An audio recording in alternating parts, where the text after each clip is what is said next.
Alors je vous présente le projet tout seul aujourd'hui parce que le privé qui est impliqué dans le projet n'est pas sur le territoire. C'est Marotea Vitrac qui représente donc l'acteur privé qui est Austria Tahiti. La direction des ressources marines est aussi impliquée dans le projet et merci à la délégation à la recherche bien sûr pour le financement. C'est un financement qui arrive en complément en fait de toute une série d'autres et je vais essayer de vous présenter le projet de façon globale et puis d'aller sur la fin de mon exposé sur le financement spécifique qui a été obtenu et qui permet d'aborder la problématique de la bioremédiation.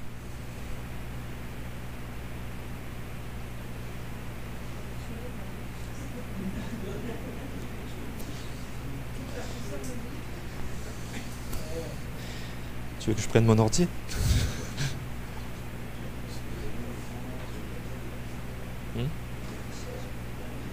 Ouais. Ouais.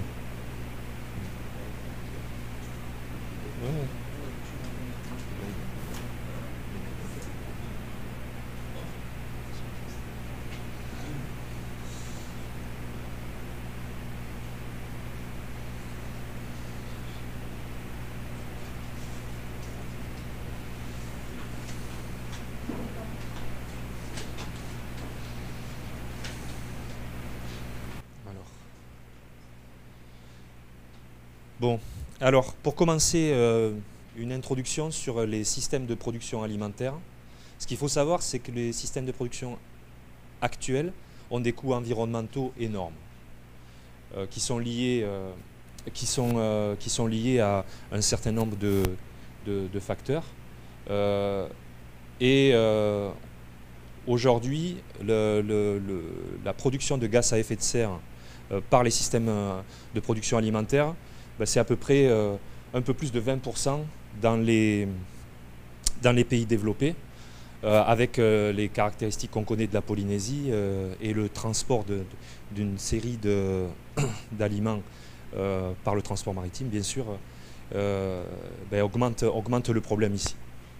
Alors ces systèmes de production alimentaire, on attend avec l'explosion de la population humaine mondiale, des coûts qui sont de plus en plus importants. Vous voyez, avec les augmentations ici en 40 ans, aux alentours de 2050, on aura des coûts qui seront encore plus importants. Et ces coûts environnementaux sont liés au gaz à effet de serre produit par les systèmes de production alimentaire, mais aussi par l'eau qui est utilisée, l'application d'engrais et encore l'utilisation de la surface terrestre. Alors quand on regarde les différents systèmes de production alimentaire que vous avez ici signifiés sur un certain nombre de critères, on voit que l'aquaculture et la production de poissons en aquaculture a des coûts environnementaux bien moindres. Et en fait, dans ce papier de 2021, il a été démontré que la nourriture bleue peut être vraiment une alternative pour nourrir les populations au niveau mondial. Alors cette nourriture bleue, on peut l'acquérir de différentes manières, soit par la pêche, soit par l'aquaculture. Alors selon les outils de pêche, on voit que les petits pélagiques représentent des coûts environnementaux qui sont relativement bas. En aquaculture, toutes les espèces ne représentent pas des coûts environnementaux équivalents, avec les bivalves et les algues qui peuvent en effet avoir des coûts bien plus bas. Mais lorsqu'on compare alors la pêche et l'aquaculture, ce qui se passe, c'est que, comme vous le savez, les stocks de poissons ne sont pas infinis, c'est une ressource finie, et il a fallu ces graphes et ces études qui ont été synthétisées par la FAO pour montrer qu'en fait, on a plafonné dès les années 80 dans les captures, et que le relais a été pris pour continuer à produire plus de nourriture bleue par l'aquaculture. L'aquaculture s'est développée autour de toute une série d'espèces, de poissons, de crustacés, de bivalves, et elles ont toutes contribué à l'augmentation de la production de nourriture bleue. Lorsqu'on considère donc l'aquaculture et les coûts environnementaux, on peut dire que les bivalves et les algues, encore une fois, sont au top de la hiérarchie environnementale, avec, vous voyez, aussi bien dans les gaz à effet de serre que dans les nitrates, phosphates et l'utilisation de l'eau ou encore de la surface terrestre, eh bien on est très bas. Alors les bivalves, dont vous connaissez tous l'industrie aquacole sur laquelle est basée la production d'une catégorie de bivalves, celle qui est la plus exploitée, c'est l'ostréiculture. Alors cette ostréiculture, elle est quasi exclusivement basée sur le genre Crassostrea. Donc là, vous avez une carte de la répartition des pays à production ostréicole dans le monde. Et comme vous pouvez le voir, eh bien, c'est exclusivement basé sur des productions dans la zone tempérée. Et c'est lié à ces espèces du genre Crassostrea, Magallana, essentiellement Gigas, mais également Virginica en Amérique du Nord. Donc voilà, on a 98% de la production mondiale qui est basée sur ce genre dans le monde, et c'est exclusivement tempéré. Alors ce sont des espèces, en particulier Magallana gigas, qui était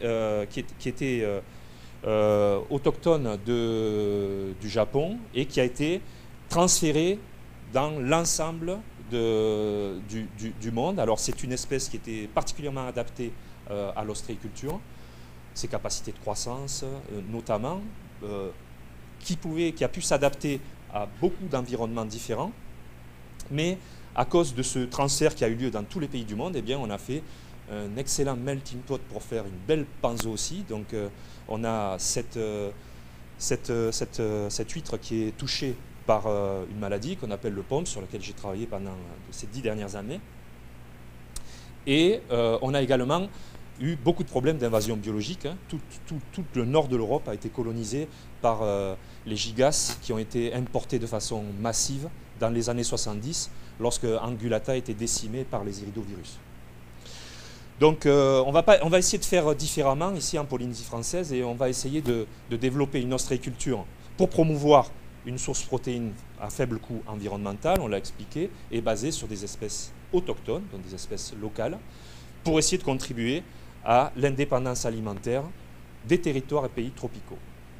Parce que vous allez voir, on va essayer aussi actuellement, il y a un gros mouvement pour essayer de développer l'ostréiculture dans toute cette zone intertropicale où eh bien, elle est inexistante. Alors, en Polynésie française, la stratégie qu'on a montée est une stratégie qui prend en compte toutes les erreurs du passé. Ce n'est pas une nouveauté, hein, ça fait plus de 50 ans qu'il y a des essais qui sont faits, alors qui ont été basés sur la collecte d'animaux, comme ça se passe très souvent, puis la collecte de naissins et le grossissement. Dans un premier temps, c'était sur Sarcostrea cuculata. Sarcostrea cuculata qui a été rapidement décimé par un ver parasite qui creuse des chambrages dans les coquilles. Alors vous avez tous vu ça, certainement, ceux qui ouvrent des huîtres, avec ce chambrage noir qu'on a à l'intérieur de l'huître et qui est dû en fait à un ver qui fore la coquille et puis qui laisse ses fesses. Donc commercialement, c'est un peu problématique de vendre ces huîtres-là. En Polynésie, elles ont été affectées par ce ver qui s'appelle Polydora websteri. Et puis donc ensuite, il y a eu d'autres essais à la suite de ce premier échec dû à ce ver. On a essayé d'utiliser des Crassostrea gigas. On l'a fait partout dans les zones tempérées, mais ici aussi, bien sûr, elle n'est pas adaptée, donc ça n'a pas fonctionné. On a essayé l'huître australienne, la Sydney Rock et Oyster, et elle aussi, elle n'était pas adaptée, donc ça n'a pas fonctionné. Et puis, Sarcostrea equinata, des géniteurs introduits de Nouvelle-Calédonie. Et là, ça a pas mal fonctionné, mais encore une fois, le ver Polydora a posé problème. Alors vous allez voir la stratégie qu'on a mis en place pour essayer d'éliminer ce ver. Alors, tout d'abord, quand on veut faire de l'aquaculture, eh bien, il faut identifier les espèces pour avoir des géniteurs qu'on fait maturer, qu'on fait se reproduire. Donc là, on a identifié deux espèces, l'espèce Sarcostrea cuculata qui est autochtone, l'espèce Equinata qui est maintenant naturalisée, qui est très présente dans la baie de Phaéton. On a des outils moléculaires qui nous permettent d'identifier les géniteurs. À partir de là, on peut bosser. On a utilisé des références en termes de développement zootechnique qui sont très bien maîtrisées à l'IFREMER, avec des techniques de renouvellement, des systèmes de downwelling, du nourrissage avec des algues qui permettent d'opérer le grossissement, ainsi que les fixations après la phase la phase pélagique, bien sûr, il faut fixer les huîtres et bon, tout ça, ça a été fait. Et on arrive avec des scores qui sont aussi bons que ceux qu'on a pour Crassostrea gigas dans d'autres pays pour les développements autour de l'ostréiculture. Alors maintenant, ce sur quoi on est en train de travailler, c'est les méthodes de pré-grossissement et grossissement.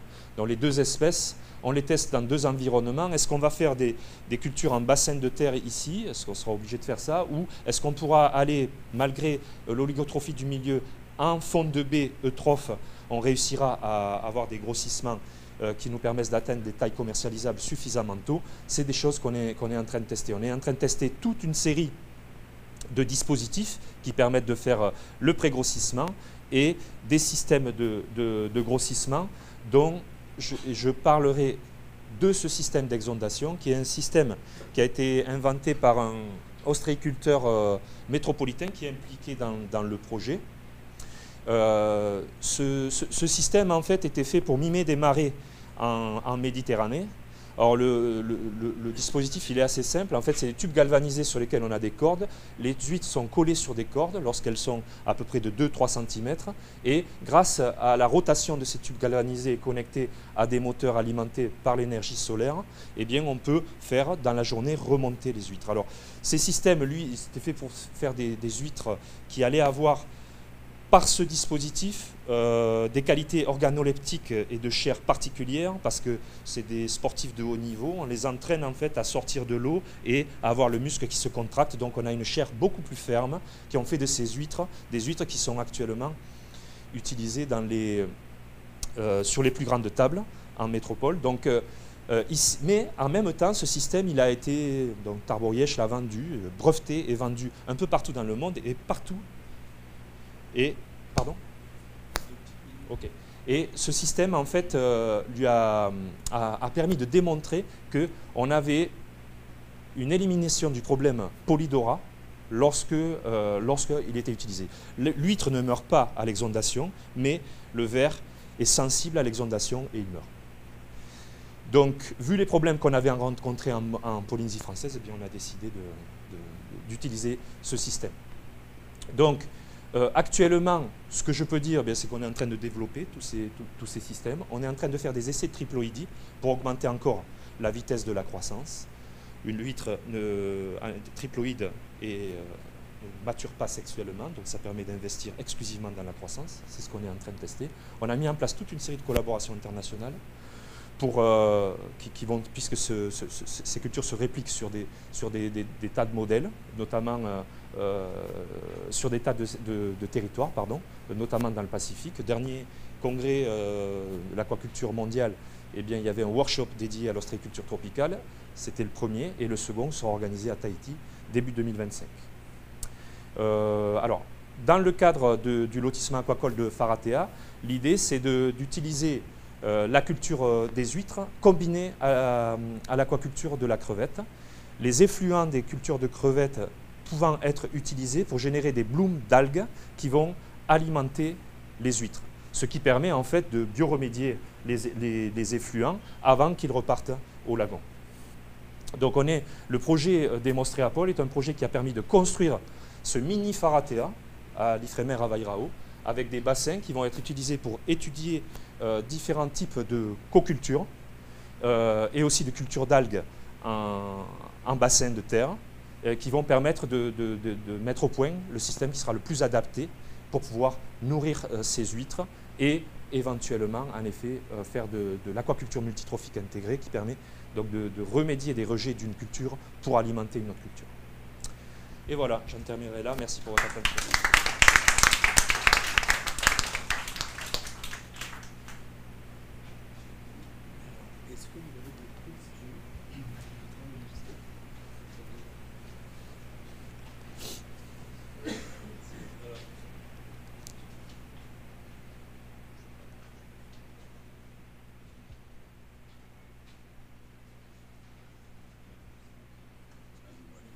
C'est bon ? Ok.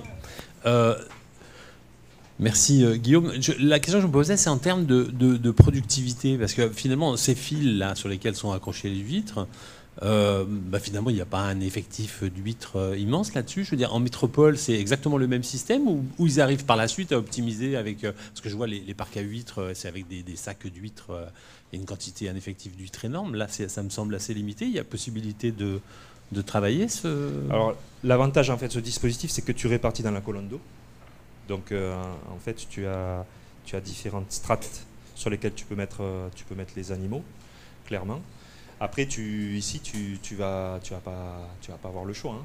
De toute manière, ces systèmes d'exondation vont vraiment permettre de lutter contre Polydora. En même temps, il y a d'autres essais qui sont faits, notamment par la direction des ressources marines, sur des cultures traditionnelles, classiques, en poche. On va d'ailleurs faire aussi les comparaisons dans nos dispositifs et qui vont permettre de voir, en effet, si on peut augmenter les effectifs et donc minimiser les coûts. En effet, on pourrait de toute manière ainsi produire différentes catégories d'huîtres. Des huîtres, comme je le disais, le principal intérêt pour Tarbes-Rièche, c'est de développer des huîtres avec une chair ferme, des qualités organoleptiques particulières. Donc je pense que là, en ce moment, on n'est pas dans la phase où on se dit, on teste, on fait feu de tout bois, on teste tout. On va probablement, je l'espère, arriver à des systèmes de production qui vont permettre d'avoir des coûts plus ou moins hauts, des huîtres de qualité différentes. Et après, on verra bien comment les privés vont s'emparer de ça et ce qu'ils vont décider de faire. Exactement. Mais nous, notre rôle là, c'est déjà de solutionner les problèmes et de mettre en place tous les dispositifs possibles qui économiquement sont viables en Polynésie française.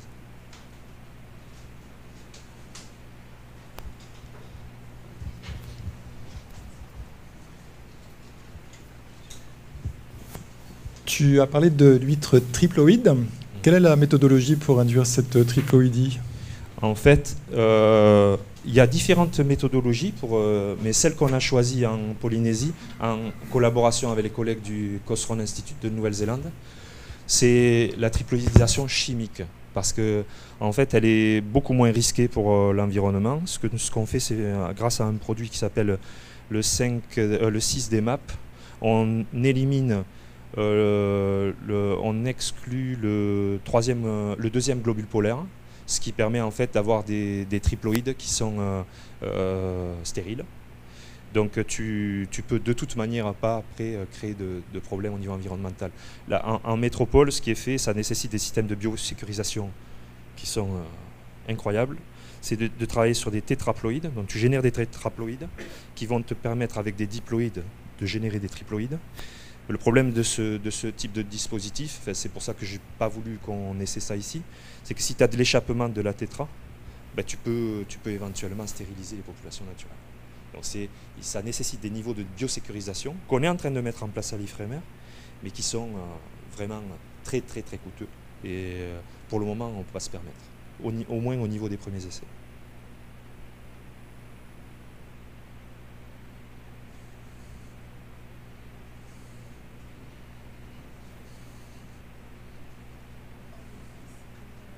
Effectivement, ces huîtres accrochées comme ça à une corde, elles tiennent avec du ciment. Oui. Il n'y a pas de problème pour l'huître en elle-même? En fait, est-ce qu'on ne peut pas faire une attache moins collée, percée En fait, le problème, c'est que c'est le seul dispositif qui fonctionne parce que c'est collé au niveau de la charnière. Il y a un collage qui est très particulier qui permet à l'huître de continuer à s'ouvrir. Et puis après, il faut des dispositifs qui sont faciles pour être décrochés ensuite, quoi. En fait, il suffit de prendre la corde et de tirer dans un dispositif relativement serré qui permet de décrocher toutes les huîtres. Et en fait, à la fin, tu as le ciment qui éclate, quoi. C'est vraiment éprouvé depuis de nombreuses années par l'équipe Tarbes-Rièche. Et ça, non, tu n'as pas du tout un effet d'impact, hein. L'huître, elle continue à s'ouvrir. Donc elle est juste posée et collée sur sa valve.